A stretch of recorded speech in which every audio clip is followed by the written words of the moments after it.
Quiero invitarle a abrir sus Biblias en Mateo, capítulo 4, y vamos a usar el Evangelio de Mateo. La tentación sale narrada en los otros evangelios también, pero vamos a usar la narración de Mateo, capítulo 4, versículo 1 en adelante. Mateo, capítulo 4, versículo 1 en adelante. Qué bueno que todos hayamos sido tentados, porque a veces pensamos que solo a mí me pasa. Solo a mí me pasan estas cosas, a nadie más le pueden pasar. No. Y cuando caemos decimos, ¡buah! Yo nomás he fallado. O también decimos, ¿y cómo el otro? También podemos escudarnos, ¿no? Bueno, lo tiene allí, Mateo 4, versículo 1. Entonces Jesús fue llevado por el Espíritu al desierto para ser tentado por el diablo. Y después de haber ayunado 40 días y 40 noches tuvo hambre. Y vino a él el tentador y le dijo, si eres hijo de Dios, di que estas piedras se conviertan en pan. Él respondió y dijo, escrito está, no solo de pan vivirá el hombre, sino de toda palabra que sale de la boca de Dios. Entonces el diablo le llevó a la santa ciudad y le puso sobre el pináculo del templo y le dijo, si eres hijo de Dios, échate abajo, porque escrito está, a sus ángeles mandará acerca de ti y en sus manos te sostendrán para que no tropieces con tu pie en piedra. Jesús le dijo, escrito está también, no tentarás al Señor tu Dios. Otra vez le llevó el diablo a un monte muy alto y le mostró todos los reinos del mundo y la gloria de ellos. Y le dijo, todo esto te daré si postrado me adorares. Entonces Jesús le dijo, vete, Satanás, porque escrito está, al Señor tu Dios adorarás y a Él solo servirás. El diablo entonces le dejó y aquí vinieron ángeles y le servían. El diablo le dejó y aquí venían ángeles y le servían. Quiero introducir que podamos leer el capítulo 3, está un poquito antes de lo que acabamos de leer, del 13 al 17, que es un poco el contexto de donde viene. Entonces Jesús vino de Galilea a Juan al Jordán para ser bautizado por él.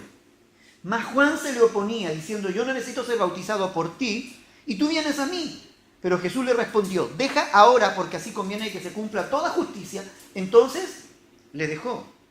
Y Jesús, después que fue bautizado, subió luego del agua.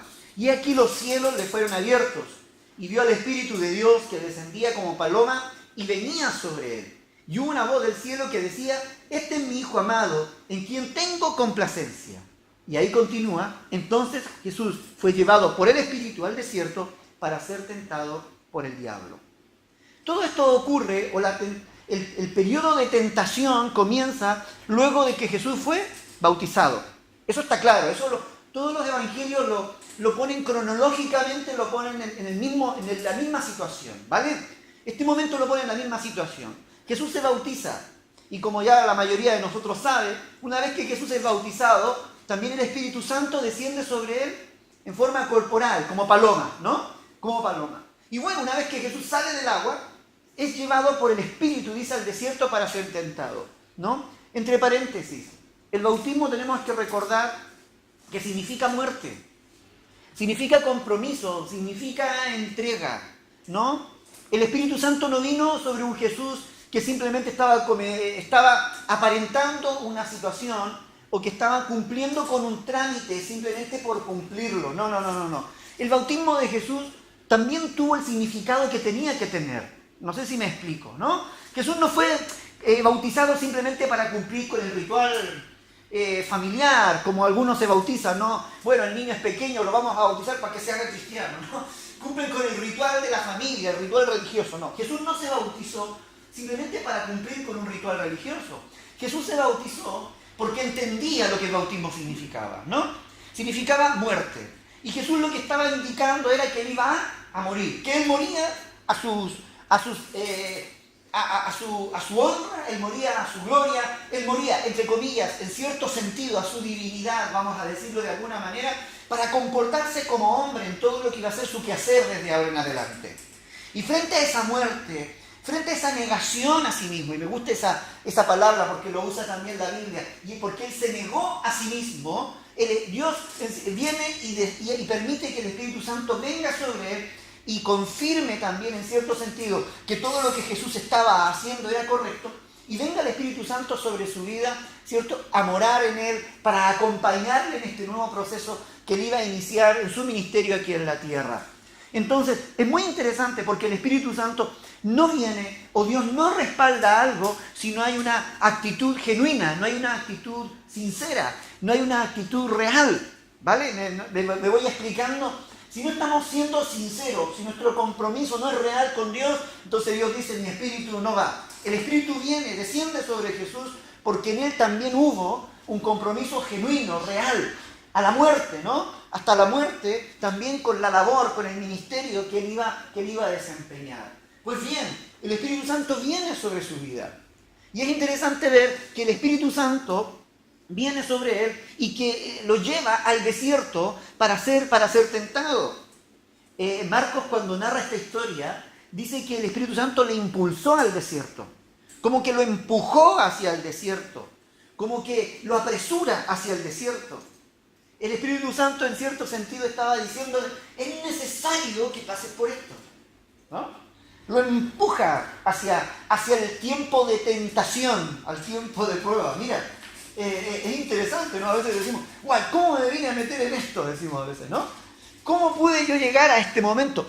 Y en el caso de Jesús, en cierto sentido, el Espíritu Santo lo llevaba, porque Jesús necesitaba ser probado en ciertas áreas de su vida, para luego poder desarrollar, para luego poder vivir, ¿no? El Evangelio, poder cumplir con el ministerio, poder hablar con la gente, poder transmitir a las personas y, ¿por qué no?, dejarnos a nosotros una enseñanza también, ¿no?, de cómo vencer, de cómo lograr la victoria frente a la tentación. Entonces Marcos habla, como que lo empuja, pero Mateo dice que fue llevado. Ese es otro punto de vista. Por un lado, Marcos como que ve al Espíritu Santo, nos muestra al Espíritu Santo empujándolo, pero en Mateo yo veo a un Jesús que es llevado. Cuando alguien es llevado, no está siendo empujado. Cuando alguien es llevado es porque se está dejando llevar, se está dejando dirigir, ¿cierto? Y entonces es como que Jesús sale del agua, ¿no?, del bautismo, viene el Espíritu Santo sobre su vida, reposa sobre él, la voz del cielo dice, este es mi Hijo amado, el que tengo complacencia. Pero Jesús continúa con esa misma sujeción, ¿no?, que significaba el bautismo, la muerte. Luego simplemente le dice, Dios, ¿hacia dónde vamos ahora? ¿No? ¿Hacia dónde me vas a llevar ahora? ¿Qué tenemos que hacer ahora? Y se deja llevar, ¿no?, por el Espíritu Santo hacia el desierto para ser probado. Vamos a usar esa palabra, y para ser tentado. Recuerden, las dos caras de la misma moneda. Para ser probado, para ser tentado. Entonces, Jesús es llevado, una vez que es bautizado, vuelve del Jordán y es llevado por el Espíritu Santo al desierto. ¿Quién le lleva? ¿Quién controla su vida? ¿Quién dirigía su vida después que fue bautizado? Pregunto, otra vez, lo dije muy rápido. ¿Quién vemos nosotros que está llevando la vida de Jesús? ¿Quién? ¿Estamos seguros? ¿Sí? Entonces digámoslo con firmeza, con convicción. ¿Quién está llevando la vida de Jesús? El Espíritu Santo. Dios está guiando la vida de Jesús, ¿no? Es el Espíritu Santo el que va dirigiendo su vida, ¿no? Va dirigiendo su vida, ¿no? ¿Cómo debía enfrentar la tentación entonces Jesús? ¿Guiado por él? Por el Espíritu Santo. Entonces no era cosa de que el Espíritu Santo lo introduce y luego se olvida, sino que aquí vemos a alguien que sigue siendo llevado, aún en medio de la prueba y en medio de la tentación, sigue siendo guiado por el Espíritu Santo. Desde este momento en adelante, bueno, no solamente de este momento, sino que desde el nacimiento, yo veo al Espíritu Santo actuando en la vida de Jesús, acompañando la vida de Jesús, pero ahora yo lo veo dirigiendo la vida de Jesús. Y Jesús poniéndose bajo la dirección del Espíritu Santo para enfrentar todo lo que viene. Entonces él ve en cierto sentido lo que viene por delante, pero él se deja llevar por el Espíritu Santo, ¿no?, hacia donde el Espíritu Santo le quiera llevar. ¿Quién le lleva al Espíritu Santo? ¿Quién controla y dirige su vida? El Espíritu Santo. ¿Quién le va a ayudar ahora a enfrentar la tentación? El Espíritu Santo. ¿Quién dirige y guía nuestra vida? ¿Seguro? ¿Amén? ¿Amén? Él está dirigiendo y está guiando nuestra vida.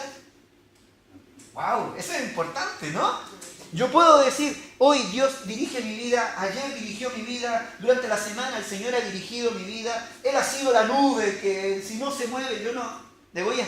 Porque es como la figura en el desierto, ¿se recuerdan?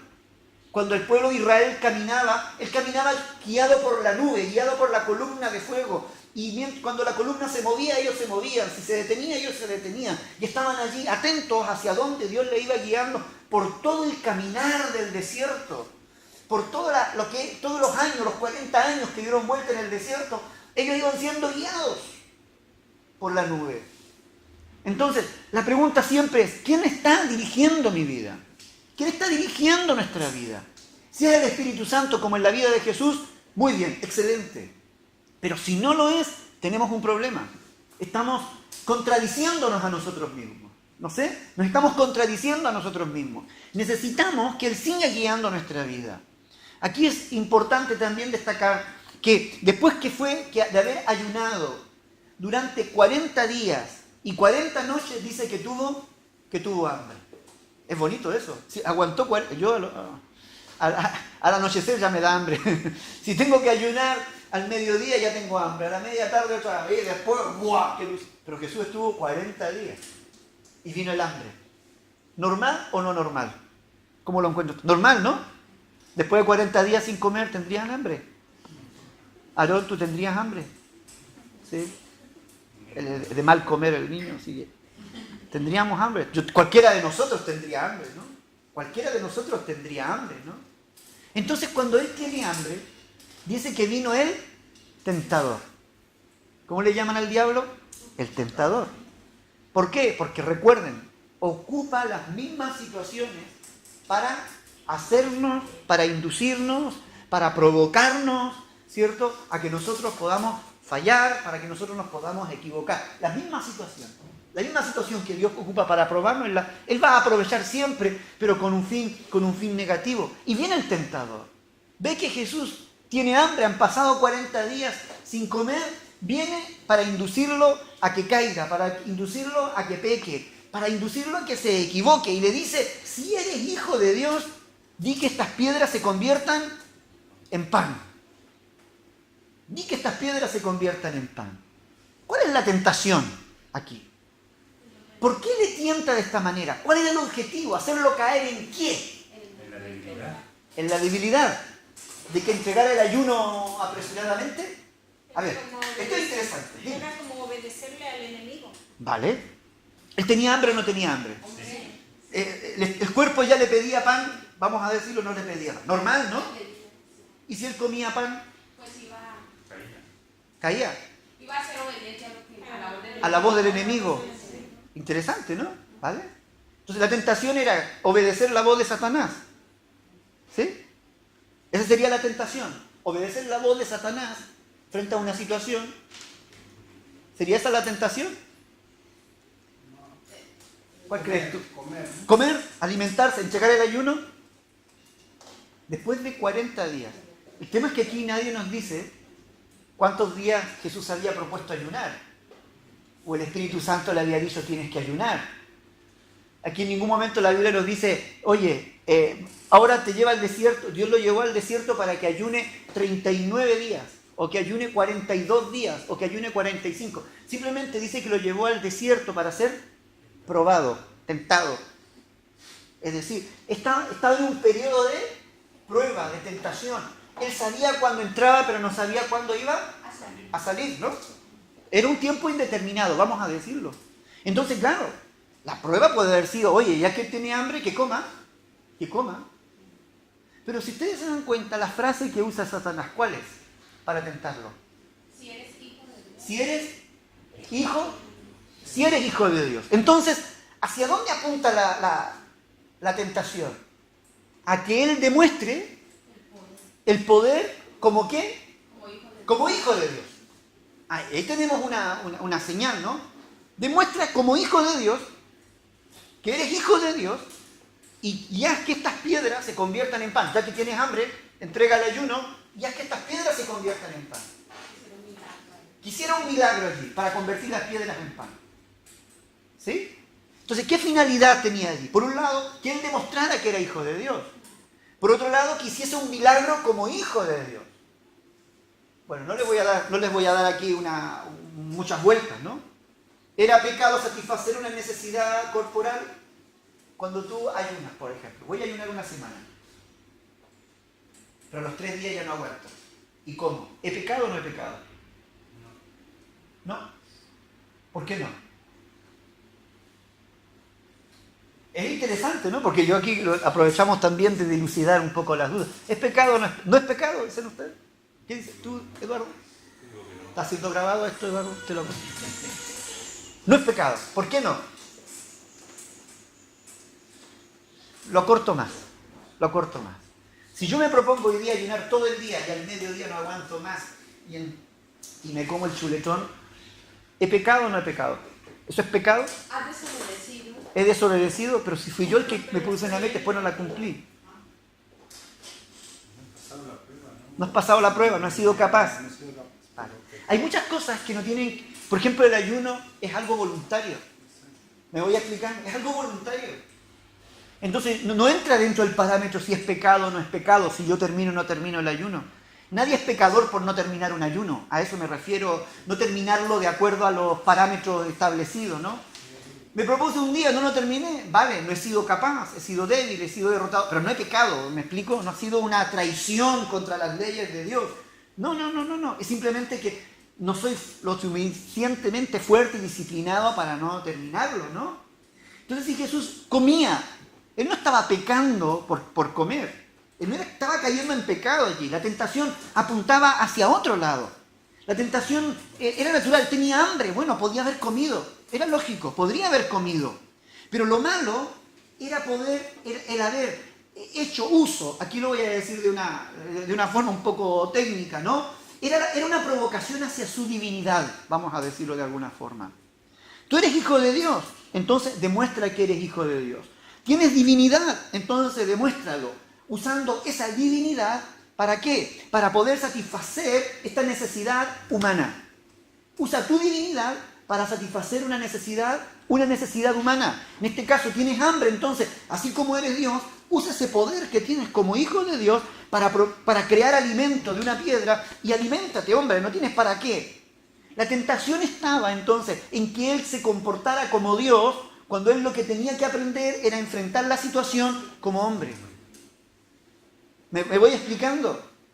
Entonces, si él cede esa tentación, el enemigo luego dice, claro, como hijo, como Dios, cualquiera lo hace. ¿Sí? Porque una de las claves en la vida de Jesús fue que enfrentó todo como hombre. Siendo el Dios, dice la Biblia, que se despojó a sí mismo, ¿no? Se despojó, se vació de su divinidad para poder enfrentar la prueba, la tentación y todas las situaciones para enfrentarlas como hombre. Entonces él no tenía que hacer uso de su divinidad, entonces tenía que... Puedo, pero no debo. ¿Que puedo transformar las piedras en pan? ¿Podría o no podría? Claro, podría.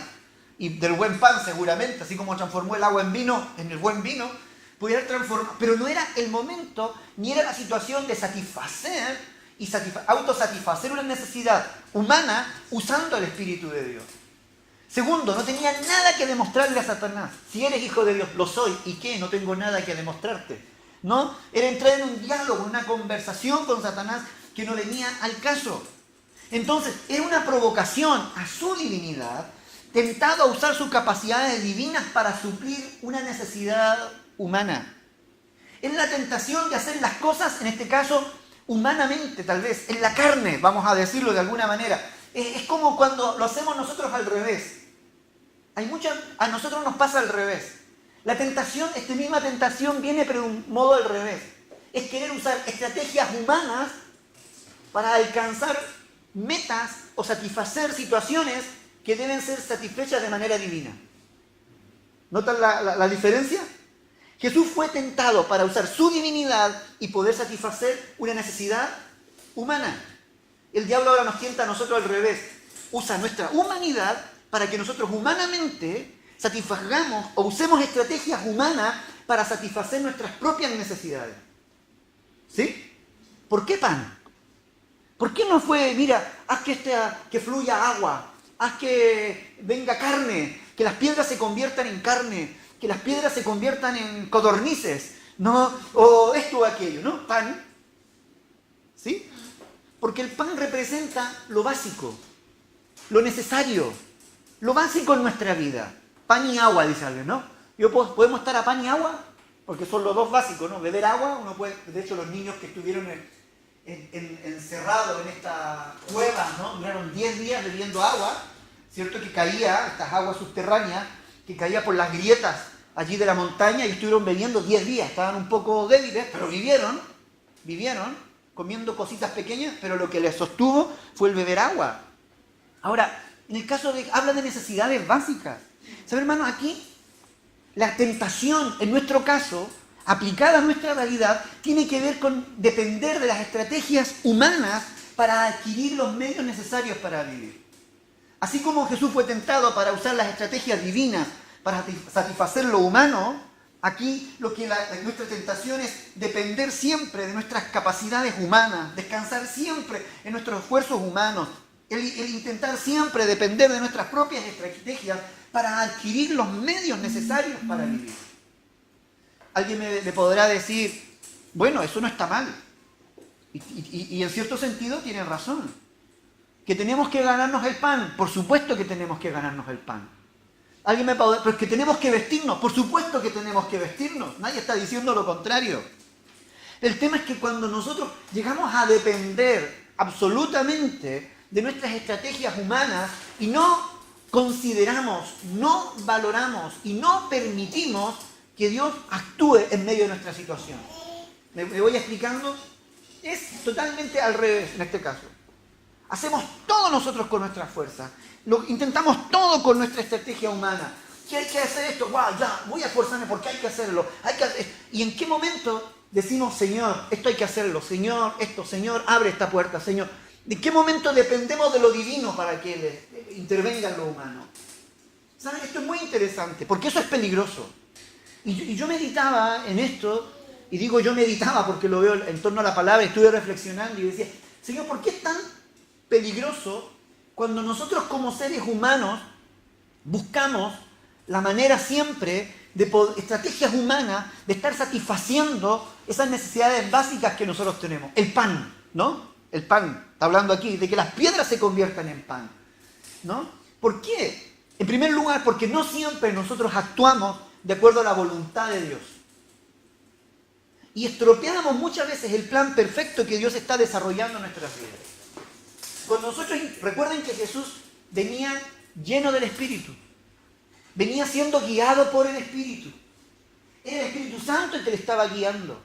Aquí el diablo no tenía nada que opinar, ni humanamente nada que decir.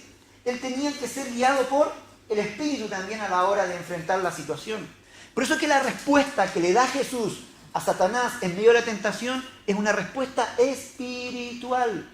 No es una respuesta humana, no es una respuesta visceral, no es una respuesta emocional, es una respuesta espiritual, llena del Espíritu Santo. Lleno del Espíritu Santo le dice, no solo de pan vivirá el hombre, le dice, ¿no? Sino de toda palabra que sale de la boca de Dios. A uno como que le parece extraña esa respuesta, luego ya vamos a ver el porqué. Pero él viene siendo guiado por el Espíritu. Por eso que yo preguntaba, ¿estamos siendo guiados por el Espíritu? ¿El Espíritu está guiando nuestra vida? ¿O no está siendo guiada, no está siendo guiada por nuestra vida? ¿Son puertas que Dios va abriendo o son estrategias humanas que nosotros hemos estado ocupando para satisfacer una necesidad básica como la es, en este caso, el que las piedras se conviertan en pan? Entonces el peligro, vuelvo a decir, es que cuando nosotros usamos las estrategias humanas, no siempre actuamos de acuerdo a la voluntad de Dios. Y terminamos muchas veces estropeando lo que Dios quiere hacer. Segundo, como está grabado, después lo puede apuntar. Pensar que por nuestras capacidades, llegar a creer que por nuestras capacidades humanas hemos logrado lo que tenemos y no le damos la gloria a Dios. ¿Sí? Eso ocurre, ¿no? Mira lo que hemos logrado, mira lo que hemos construido, mira la Babilonia que he construido, dijo Nabucodonosor. Todo lo que hay aquí, miraba para un lado, para el otro, miraba su ejército, miraba el esplendor. ¡Buah! Es un lujo, eso lo he hecho yo, dijo él. Necio, escuchó una voz del cielo. Necio, le dijo, ¿no? Y tuvo que venir a decirle que era un necio, fue convertido. ¿Sí? Se volvió loco Nabucodonosor y llegó a comportarse como un verdadero animal. Dios lo tuvo que humillar. ¿Por qué? Porque no le dio la gloria a Dios, no le dio el reconocimiento a Dios. Entonces el problema es cuando nosotros estamos empeñados, ¿no?, en nosotros convertir las piedras en pan, en nosotros conseguir ciertas cosas y vemos resultados, decimos, ¡wow! Lo he logrado, soy un luchador, soy un vencedor, yo lo he hecho con mis propias capacidades y no le damos la gloria a Dios. Nos creemos invencibles, nos creemos victoriosos, nos creemos exitosos. Mire, todas esas palabras que el mundo emplea, muchas veces nosotros, que son del mundo, porque la verdad que el éxito no es algo nuestro. El éxito es de Dios. La victoria es del Señor. Él nos da y Él lo quita. Él está allí, ¿no? Entonces pensamos que nuestras capacidades humanas lo hemos logrado y tenemos las cosas. Y terminamos llenándonos de gloria a nosotros y no le damos la gloria a Dios. Otro tercer error o peligro que cometemos es que transformamos lo logrado en un Dios. ¡Buah! No me lo toquen, que eso me ha costado, ¿eh? ¿Ah? Eso me ha costado. Yo recuerdo antiguamente, ¿no?, cuando tener un televisor era un lujo. Y se compraba el televisor. ¡Buah! Prácticamente había que ducharse, lavarse las manos para encenderlo, para no ensuciarlo, ¿eh? Venía un terremoto en mi país, que hay muchos terremotos. Cuando se movía, la abuela decía, ¡el televisor! Se podía caer en la casa, pero ahí quedaban con el televisor sujetado, ¿no?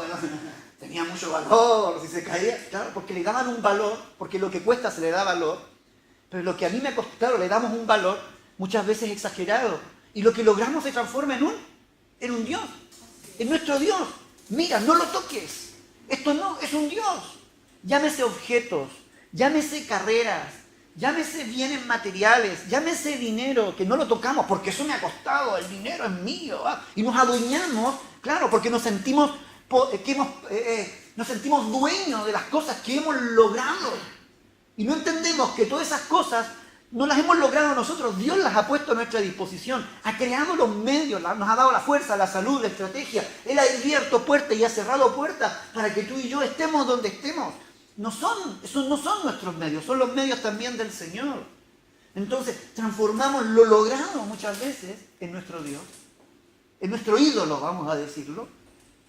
Otro error que se comete o peligro que cometemos, ¿no?, cuando no descansamos, cuando no confiamos en el Señor, es usar medios ilegítimos para cubrir nuestras necesidades. El fin justifica los medios. De algo tenemos que vivir. Tengo que ganarme el pan de alguna manera. Y usamos medios ilegítimos muchas veces para conseguir lo que nosotros consideramos que es básico y que es necesario, que es para nuestra vida, ¿no? Y terminamos muchas veces riñendo con valores bíblicos, con valores espirituales, ¿no?, que el Señor quiere que nosotros cumplamos, pero los desobedecemos porque consideramos que esos medios son válidos para alcanzar nuestro objetivo. Otro peligro, que el dinero deja de ser un medio, se transforma en un fin. Se transforma en un fin. Money, money, money. Lo necesitamos, lo necesitamos. Confiamos más en el dinero que en Dios. Y eso es muy sencillo poder comprobarlo. ¿Qué haces cuando te falta el dinero? ¿No? ¿Qué pasa? ¿Qué pasa cuando no hay dinero? Yo conozco a un pueblo que estuvo 40 años sin dinero. Y en pleno desierto. ¿No? En pleno desierto. Y a veces cuando me quedo sin dinero, veo la cuenta que dice, bueno, está en rojo. Y digo, ¿cuándo va a cambiar a otro colorcito, no? La veo. Me entra ahí un sofoco y digo, a ver, ¿cómo me entra el sofoco? Si no le debo nada a nadie excepto a la cuenta, ya está, tranquilo. 2 días, 3 días, 4 días, una semana. Señor, tú proveerás. Tú vas abriendo. Es un buen ejercicio ese, ¿no? Que a veces la cuenta quede 0-0 es un buen ejercicio, ¿no? ¿Por qué? Porque ahí se ve dónde está nuestra, ¿qué cosa? Nuestra confianza. ¿En qué estamos confiando? No, si yo confío en el Señor. Bueno, cuando te quede la cuenta 0 o menos 10 o menos 20, ahí vamos a ver en qué estás confiando. Si realmente el dinero no te preocupa, no te preocupa. Pero cuando nosotros nos afanamos, cuando nosotros buscamos las estrategias humanas, mira, esto se transforma muchas veces. Muchas veces el dinero deja de ser un medio y se transforma en un fin en sí mismo. Y confiamos más en el dinero que en Dios. Y el dinero se transforma indirectamente en nuestro Dios. Y lo peor de todo es que perdemos la paz. Con las estrategias humanas perdemos la paz. Perdemos la tranquilidad. Y caemos en el afán y la ansiedad.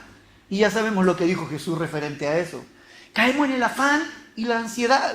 Porque nos damos cuenta que aunque a pesar de que mucho que nos esforzamos, que nuestras estrategias humanas llegan a un punto, no logramos cumplir, no logramos suplir, no logramos llegar a todo lo que deberíamos. ¿A cuántos de ustedes les pasa que sienten que a pesar de que mucho que se esfuerzan, igual como que falta, ¿no? Como que no llegamos, ¿no? A mí me pasa muchas veces, digo, ¡buah! Este mes hemos currado tanto, esto y aquello, y todavía queda todo esto por alcanzar, dicen, ¿no? Como que es un pozo sin fondo, ¿no? Donde uno ve que pasa y pasa, ¿no?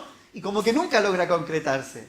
Pero bueno, muchas veces cuando queremos alcanzarlo con nuestros propios medios, y si nos llenamos de afán y ansiedad, hay algo que está fallando. Algo que está fallando en el tener miedo a que nos falte. Pero ¿y si me falta? ¿Y si no llego a fin de mes? ¿Y si no logro cubrir esto? ¿Y si no logro esto otro? No sé si me voy explicando. Son situaciones reales que a nosotros nos pasan y que muchas veces es una tentación que el enemigo ocupa para que nosotros dejemos de depender de Dios y usemos estrategias humanas para satisfacer una necesidad y que terminen reduciéndose a algo muy básico. Que toda esta tentación lo que busca muchas veces es que nosotros perdamos nuestra relación con Dios. Y que Dios deje de ser su prioridad, nuestra prioridad. Y que Dios deje de ser lo primero. Y que nosotros dejemos de ser guiados por la voz del Espíritu Santo. Que dejemos ser guiados por las estrategias del Espíritu Santo. Entonces, por eso es que Jesús calla la boca del diablo. En primer lugar, porque no iba a permitir, como hijo de Dios, que el enemigo controlara su vida. Segundo, que él entendía que su dependencia, que su dependencia de comer pan o no comer pan, no iba a depender si él transformaba las piedras en pan o no. Él dependía de lo que el Espíritu Santo le iba a decir a su vida. Y él entendía que si nosotros vivimos, si las necesidades básicas son suplidas, y como él mismo dijo, nosotros no vivimos de pan, sino que vivimos de toda palabra que sale de la boca de Dios. Toda palabra que sale de la boca de Dios. De toda palabra que sale de la boca de Dios. Y si estudiáis un poco, os das cuenta que esta palabra Jesús la toma del Antiguo Testamento. La toma del Antiguo Testamento. La toma del Antiguo Testamento hablando con Moisés. Cuando le está diciendo, mira, durante todos estos años en el desierto os he alimentado, os he vestido, os he cuidado, os he protegido. Es decir, os he sustentado con mi palabra. Y la mayor fuerza, o el mayor peso, de esta confesión de Jesús está en el hecho en que Dios había sido capaz de sostener durante 40 años a casi 1 millón de personas en el desierto, proveyéndole pan, agua, alimento y todo lo necesario durante 40 años sin que nunca le faltara nada. Solo por su palabra. No solo de pan vive el hombre. El hombre no vive de las estrategias humanas. Y ese es uno de los paradigmas que tenemos nosotros que romper. Eso es algo que tiene que romperse en nuestra cabeza. Eso es algo que nos llena de ansiedad, que nos quita nuestro tiempo, que nos quita nuestro sueño, que muchas veces nos roba la bendición y las bendiciones que Dios tiene para nuestra vida. Que terminamos quitando las prioridades que le corresponden a Dios simplemente porque no entendemos que el hombre no solo vive de pan, no vive de las palabras del hombre. Nosotros vivimos de todo lo que brota desde su palabra. Su palabra lo dice, eso se va a cumplir. Si su palabra lo declara, eso se va a cumplir. Fue su palabra la que creó el cielo y la tierra, ¿o no? Claro. Y dijo Dios, sea la luz. Fue su palabra, dio la orden, lo decretó y apareció la luz. No, esta luz también apareció, la que tenemos aquí, Luz María también apareció, ¿no? Sea la luz. Y comenzó la luz a brillar. Se separan las tinieblas de la luz y queda la luz allí resplandeciente. Produzca la tierra seres vivientes y la tierra comenzó a producir. Dios comenzó a proclamar su palabra y su palabra llena de vida comenzó a intervenir. Por eso es que también es importante que tú y yo recibamos su palabra. Porque su palabra es la que trae vida a nuestro corazón, trae fe a nuestra vida. En medio de la tristeza, Él trae el gozo, y en medio del desespero, Él trae la paz. Él quita la ansiedad y pone la tranquilidad en cada una de nuestras vidas, ¿no? Entonces necesitamos de su palabra. No solo de pan vivirá el hombre, no solo de pan. Y esto no a través de estrategias humanas, no. Tenemos que aprender a entender de que Dios, que nosotros vivimos de lo que sale de la boca del Señor. A mí me encanta siempre dejar ese margen, ¿no? O mantener ese margen de dependencia absoluta de parte del Señor. Que a pesar que nos esforzamos, que a pesar que tocamos las puertas, que a pesar que hacemos esto o aquello, siempre yo digo, Señor, yo por mucho que lo haga, si tú no estás en el asunto, esto no va a ninguna parte. Señor, mira, por muchas horas que yo haga esto, si tú no estás proveyendo, si tú no pones tu mano multiplicadora, si tú no pones tu mano proveedora, esto no va a ir a ninguna parte. Nos vamos a llenar de ansiedad, me voy a llenar de úlcera, me voy a llenar de estrés, me voy a llenar de todo, no voy a poder dormir y no voy a avanzar nada. Pero en cambio, si descansamos en el Señor y confiamos en sus promesas, en que Él va a dar la palabra, en que Él va a dar la orden, vamos a ver la mano de Dios obrando a través de nuestras vidas. Escrito está, no solo de pan vivirá el hombre, no solo de pan. ¿Sabe? A Dios le interesa el pan para nosotros. Porque a veces nosotros pensamos que Dios es tan espiritual que todo se trata de venir a la iglesia a cantar canciones y orar. No. Dios está preocupado por nuestro pan. Por eso es que Jesús dijo en la oración, dijo, Padre nuestro que estás en los cielos, santificado sea tu nombre. El pan nuestro de cada día, dánoslo hoy. ¿Por qué está orando Jesús allí? ¿No es por el pan nuestro? ¿No es por nuestras necesidades básicas? ¿Acaso Jesús no está diciendo, ora al Padre por tu pan, ora al Padre para que tengas agua, para que tengas salud, para que tengas vestuario, ¿no? Lo que habéis de vestir, lo que habéis de comer, lo que habéis de beber. ¿Acaso Dios no está orando? Jesús no está diciendo, oye, esto es importante. Claro que es importante. Pero Él dice, pídeselo al Padre. La mejor estrategia para no llenarnos de pan y no caer en la tentación es primero presentárselo al Padre. Señor, estas son nuestras necesidades. Señor, estas son nuestras carencias. Señor, estas son las facturas. Señor, esta es la cuenta que hay que pagar. Señor, se vienen los estudios de los hijos. Se viene el estudio de la universidad, del bachiller, los pañales del otro allí, que ya está gastando pañales más de lo debido. Ahí, el hombre, ¿no? ¿Qué sé yo? Y vienen las cuentas, ¿no? Señor, aquí está. Hay que pagar el alquiler. Señor, el alimento, Señor, aquí está. Aunque yo sepa que posiblemente voy a tener. Pero qué bueno es decirle, Señor, aunque sé que voy a tener, no lo voy a tener si tú no estás de por medio, ¿no? Orar y descansar en las manos del Señor. Jesús estaba preocupado. ¿Por qué? Porque Él decía, pídanle pan al Señor, pídanle lo básico. Dios es un Dios que está consciente de lo básico, pero tenemos que aprender a entender que todo depende de su palabra. Y una vez que oramos al Señor, esperamos en que Él nos dé la fuerza, que Él bendiga las estrategias, que Él nos guíe en todo el camino, ¿no? Por el cual debemos nosotros andar. El Salmo 139:4, mire lo que dice. ¿Lo tienen allí? ¿Lo leemos juntos? Qué buen ejercicio. ¿Lo leemos juntos? 1, 2 y 3. Pues aún no está la palabra en mi lengua, y he aquí, oh Jehová, tú la sabes toda. Me encanta este salmo. Aún no está la palabra en mi lengua, pero Dios ya lo sabe. ¿Por qué lo sabe? Él sabe lo que vas a necesitar mañana. Él sabe lo que vas a necesitar pasado. Él sabe lo que vas a necesitar cuando tu hijo cumpla 1 año, 2 años, 3 años, 5 años, por supuesto. Él ya lo sabe. Él ya sabe lo que va a venir. Él ya sabe lo que tú vas a pedir. Él ya lo sabe. Él se anticipa. Pero Él quiere que desde ya tú aprendas a descansar en Él, a confiar en Él, a encomendar a Jehová tu camino, ¿no? Y a depender de los dichos de su boca, de su declaración. Mateo 6, del 24 al 34. Un pasaje que es bueno leerlo de vez en cuando.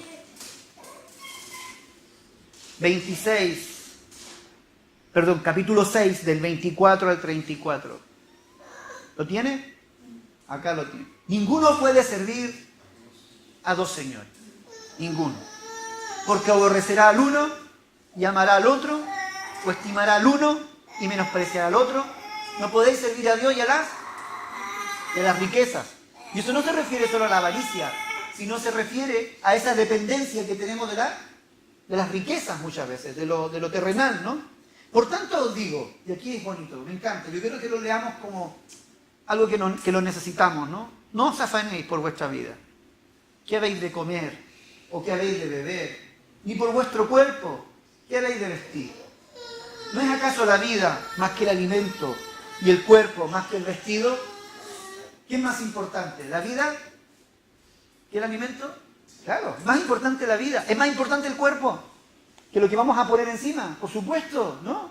No sacamos nada con andar con un traje hermosísimo si nuestro cuerpo está sucio o deteriorado o enfermo o malgastado, ¿no? Maltratado, ¿no? ¿Qué es más importante? Él no está diciendo, mira, la vida es importante y tu salud es importante. Está diciendo allí, el cuerpo. Mira las aves del cielo. Yo las miro con una envidia, porque en las mañanas me levanto a pasear el perro a las 7 y ¿qué están haciendo las aves? Comiendo y cantando. Madre mía, qué tranquilidad, qué tranquilidad. ¿Cómo están ellas allí? Y cuando llueve cantan con una alegría. De repente veo a una que va con una rama en su pico porque está construyendo su casa. Está construyendo su nido. ¡Qué tranquilidad! No las veo ni ansiosas ni estresadas. Nada. Ahí las veo. Tranquilas. ¡Qué tranquilidad!, ¿no? Mira las aves del cielo, que no siembran, ni ciegan, ni recogen en granero. Y nuestro Padre Celestial, ¿qué hace con ellas? Las alimenta. Las alimenta. Las alimenta de lo que tú tiras. Las alimenta de lo que encuentras en la calle. Lo alimenta. Hay medios, ¿no?, que Dios usa para alimentarnos. Yo digo, Señor, ¡guau! ¿Qué medios estás usando tú para alimentarnos a nosotros, no? El Dios usa medios también para alimentarnos. ¿No valéis vosotros mucho más que ellas? ¿Y quién de vosotros podrá, por mucho que se afane, y me gusta este texto, añadir a su estatura un codo? Por mucho que se afane, añadir a su estatura un codo. Bueno, algunos ya no quieren crecer más, pero ya, está bien. Pero ninguno de nosotros. No, yo quiero... No, ¿a qué se refiere esto? A que por mucho que te esfuerces, hay límites. Hay un límite a donde tú no vas a llegar. Y lo quieras o no, vas a tener que descansar y vas a tener que confiar en que Dios supla, en que Dios provea, en que Dios añada ese codo que nos pueda faltar. Siempre. Es así. Y tiene que ser así. Y qué bueno que sea así, porque eso nos ayuda a arrodillarnos, ¿o no, Eduardo? De acuerdo a la tarjetita que nos envió por WhatsApp, ¿no? Cuando las cosas están mal, nos arrodillamos para luego levantarnos. Cuando las cosas están bien, nos arrodillamos para humillarnos, ¿no? ¿Por qué? Porque de rodillas frente al Señor, en lo bueno, en lo malo, es donde vamos a recibir lo que necesitamos, ¿no? Muy bien, gloria al Señor. ¿Y quién de vosotros, por mucho que se afane, podrá añadir o añadirá a su estatura un codo? Y por el vestido, ¡guau! ¿Por qué os afanáis? Considerad los lirios del campo, cómo crecen, no trabajan ni hilan. Pero os digo que ni aun Salomón con toda su gloria se vistió así como uno de ellos. Y si la hierba del campo, que hoy es y mañana es echada del horno, Dios la viste así, no hará, dígale al lado, no hará mucho más a vosotros, hombres de poca fe. Eso ya no nos gusta que nos digan eso. Pero esto no es cuestión de fe. ¿Acaso todo esto no es cuestión de fe? Claro que es cuestión de fe, ¿no? No es cuestión de capacidades, es cuestión de fe. No es cuestión de estrategias, es cuestión de fe. No es cuestión simplemente de mis sueños, es cuestión de fe también, de lo que Dios quiere para nosotros. No os afanéis, pues diciendo qué comeremos, o qué beberemos, o qué vestiremos, porque los gentiles, y aquí esto es lo que me choca, lo que me confronta, lo que me desafía, porque aquí no está hablando de los hombres llenos del Espíritu, como en el caso de Jesús. Está diciendo, los gentiles son los que buscan todas estas cosas. Entonces, como hombres que son guiados y mujeres guiados por el Espíritu, a veces caemos en un estado de ansiedad, al igual que los gentiles. ¿Por qué? Porque hemos empeñado en convertir las piedras en pan usando estrategias humanas muchas veces, ¿cierto? Y eso nos ha llevado a la frustración, eso nos lleva a descuidar nuestra relación con Dios. Pero vuestro Padre Celestial sabe que tenéis necesidad de todas estas cosas. Y el mejor consejo que yo te puedo dar esta mañana es el que dice aquí: mas buscad primeramente, lo repito, primeramente, el reino de Dios y su justicia. Y todas estas cosas os serán añadidas. Así es que no os afanéis por el día de mañana, traerá su propio afán. Bástate cada día su propio mal. Pero busca primeramente el reino de Dios y su justicia. Primeramente el cielo, primeramente el Señor, primeramente. ¿Por qué? Porque nosotros no vivimos solo de pan, sino que vivimos de toda la palabra que sale de la boca de Dios. Tú y yo no vivimos de las estrategias humanas. Y la palabra de esta mañana apunta a eso. Jesús fue tentado a hacer divinamente lo que humanamente tenía que enfrentar. Y nosotros somos tentados a hacer humanamente lo que divinamente tiene que ocurrir en nuestra vida. Nosotros tenemos un límite. Nosotros tenemos una piedra de tope.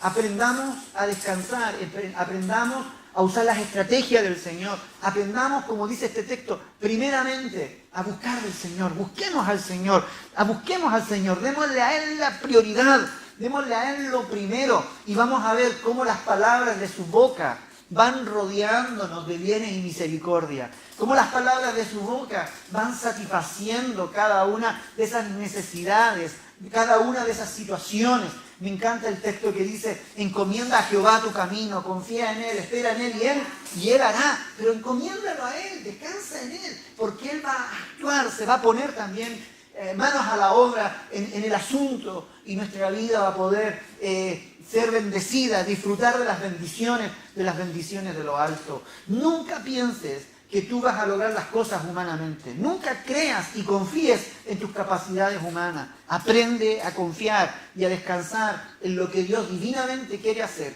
para satisfacer tus propias necesidades. Esta es una